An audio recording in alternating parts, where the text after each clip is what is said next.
बिस्मिल्लाहिर्रहमानिर्रहीम। अस्सलाम वालेकुम। न्यूज़ एनालिसिस की नई एपिसोड के साथ मैं हूं सैयद आरिफ बहार। नाज़रीन, बरतानिया की फॉरेन सेक्रेटरी ने बीबीसी को एक इंटरव्यू देते हुए बहुत चौंका देने वाली बात की है। उन्होंने बहुत दो टोक अंदाज में ये कहा है कि अगर बरतानिया के शहरी यूक्रेन की जंग में शरीक होने के लिए जाना चाहें तो वो उनकी हिमायत करेंगी। बरतानवी फॉरेन सेक्रेटरी का कहना था कि यूक्रेन में जो जंग लड़ी जा रही है वो सिर्फ यूक्रेनी अवाम की जंग नहीं है, वो पूरे यूरोप की जंग है, वो जमहूरियत की जंग है और वो यूक्रेन की आज़ादी की जंग है। उन्होंने कहा कि ये सिर्फ यूक्रेन को ही नहीं बल्कि प्यूटन ने पूरे यूरोप को ललकारा है। बरतानवी फॉरेन सेक्रेटरी का ये अंदाज़े नज़र और ये ज़ाविया निगाह आने वाले दिनों में बहुत अहम किरदार अदा करेगा। यूँ लगता है कि जो मगरबी ताकतें हैं वो रूस के ख़िलाफ़ पेशबंदी के लिए अब एक नए अंदाज से सामने आ रही हैं। सोवियत यूनियन के मुकाबले के लिए उन्होंने मुसलमानों को मुजतमع किया था और एक ग्लोबल जहाद की फ़िलासफ़ी दी थी, मिलिटेंट इस्लाम की फ़िलासफ़ी दी थी, और मुसलमानों की जो मुक़द्दस किताबें हैं, उनके जो स्कॉलर्स की लिखी हुई किताबें हैं, उनसे हवाले निकाल कर इस लड़ाई के लिए जो उन्होंने जवाज़ तराशा था। यही नहीं बल्कि दुनिया भर में जो रासिखुल अक़ीदा मुसलमान नौजवान अपने अपने सिस्टम से, अपनी अपनी हुकूमतों से, अपनी अपनी रियासतों से नाराज़ थे, उन्हें भी ख़ुसूसी एहतमाम के साथ जमा करके अफ़गानिस्तान के मैदान जंग में सोवियत यूनियन के मुकाबिल खड़ा किया गया था। उसी से फिर अल-कायदा और उसामा बिन लादन उसी बीज के नतीजे में निकलने वाले बरगुबार की कुछ शाखें थी। इस फ़िलासफ़ी और इस हिकमत अमली ने सोवियत यूनियन की शिकस्त में एक अहम किरदार अदा किया। अब वक्त बदल गया है। बीच का जो अरसा है उसमें मगरिब ने उसी मुसलमान को जिसने सोवियत यूनियन के ख़िलाफ़ अपना कंधा पेश किया, सोवियत यूनियन के ख़िलाफ़ जंग में अपनी जानें दी, अपना माली लिहाज से अपनी कुर्बानी दी, उसी नौजवान को, उसी मुसलमान को मार मार कर अधमुआ कर दिया दहशतगर्दी के नाम पे। उसको दहशतगर्दी के लफ्ज़ के साथ, इस्तिलाह के साथ ब्रैकेट किया गया। उसके मज़हब को Islamic terrorism, Islamic terrorist, global terrorist, और उनकी जो मज़ाहमत थी, जिनके जवाज़ थे, बैनुल-अक़वामी जवाज़ात थे, उनको भी दहशतगर्दी करार देकर उनसे वाबस्ता लोगों को ग्लोबल टेररिस्ट करार दिया गया। इस लिहाज से अब इस नई जो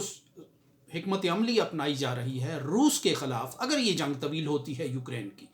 तो रूस के ख़िलाफ़ यूँ लगता है कि मगरिब एक नए कार्ड के साथ सामने आने वाला है, और वो कार्ड है सफ़ेद फाम मुक़द्दस जंग। यानी एक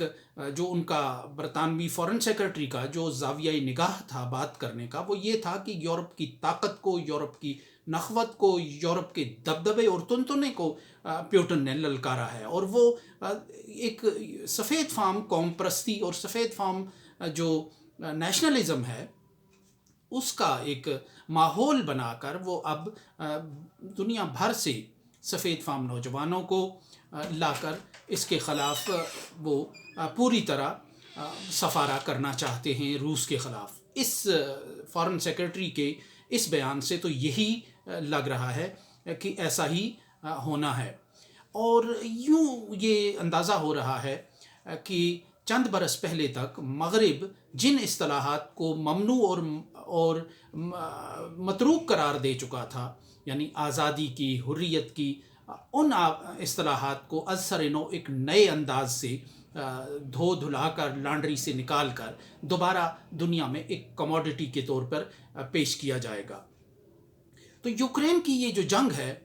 इसमें बहुत से तज़ादात मगरिब के खुल कर आया हो गए हैं, क्योंकि मगरिब का जो सिस्टम है वो बहुत दाखिली तौर पर अपने अवाम के लिए बहुत अच्छा है, और हम सब लोग उसको समाजी इंसाफ, तरक्की के यकसा मौक़े और मेरिट और करप्शन से आज़ाद होने की बिना पर आइडियलाइज़ करते हैं। और अच्छा भी है कि उसमें एक कोई निज़ाम मौजूद है लोगों के दरमियान इंसाफ का, बराबरी का। लेकिन ये जब इंटरनेशनल सियासत की बात होती है मगरिब की, तो फिर उसमें बहुत से तजादात होते हैं। एक तजाद तो ये है जो यूक्रेन की जंग के बाद खुलकर सामने आया कि चंद बरस पहले इराक़ में और शाम में एक लड़ाई लड़ी जा रही थी, और आप अपने शहरियों को, ज़ाहिर है जो मुसलमान थे, किसी भी मसलक के थे, वो इस जंग में जाना चाहते थे, शरीक होना चाहते थे या शरीक हो रहे थे, लेकिन आप उस पर पाबंदियां लगा रहे थे और उन्हें गिरफ़्तार करके जेलों में डाल रहे थे, उन्हें सज़ाएं दे रहे थे, इस वजह से कि वहाँ आप ख़ुद जंग लड़ रहे थे, वहाँ जंग को आप लीड कर रहे थे, वहाँ जो मज़ाहमत हो रही थी वो अमलन आपके ख़िलाफ़ थी। तो आप इस बात की हौसला शिकनी करते थे कि मगरिब से और यूरोप से या दुनिया के किसी भी मुल्क से लोग जाकर वहाँ उस जंग में शरीक हों। हालांकि वहाँ भी ऐसा ही था कि बाहर से ताकतों ने आकर उन मुल्कों का जो निज़ाम है वो ताख्त व ताराज करना शुरू किया था। तो एक तो ये तज़ाद बहुत जल्द खुलकर सामने आया कि कल तक आप जिस चीज़ को नापसंदीदा करार दे रहे थे, आप आज उसकी हिमायत कर रहे हैं, आप उसको ग्लैमराइज़ कर रहे हैं, उसको रोमांटिसाइज़ कर रहे हैं। शायद चार्ली विल्सन इस नए यूरोपियन और इस सफ़ेद फाम जो जंग है, मुक़द्दस जंग जो है, जिसे बनाने की एक सही की जा रही है, एक बुनियाद रखी जा रही है, इसके लिए शायद चार्ली विल्सन जैसे किरदार भी मैदान में उतारे जाएंगे, जो यूरोप के नौजवानों को, मगरिब के नौजवानों को आमादा करेंगे कि वो रूस के ख़िलाफ़ लड़ें। तो एक तरफ तो ये सूरत हाल है कि आप अपने नौजवानों को रास्ता दे रहे हैं, उनकी हिमायत कर रहे हैं, एक आगाज़ कर रहे हैं आप। दूसरी तरफ आलम ये है कि फ़लस्तीन और कश्मीर में जो लोग फ़र्जंदान ज़मीन हैं, जो एक गैर फितरी तकसीम का शिकार हैं, वो जब एक लकीर क्रॉस करते हैं, वो जब एक लकीर अबूर करते हैं, तो आप उन्हें क्रॉस बॉर्डर टेररिज्म के नाम पे गिरफ़्तार करते हैं, आप उन्हें कत्ल करते हैं, आप उनके जो कत्ल करने वाले हैं उनके हीलों बहानों से उनकी सरपरस्ती करते हैं, खामोश रहकर उनकी मुआवनत करते हैं।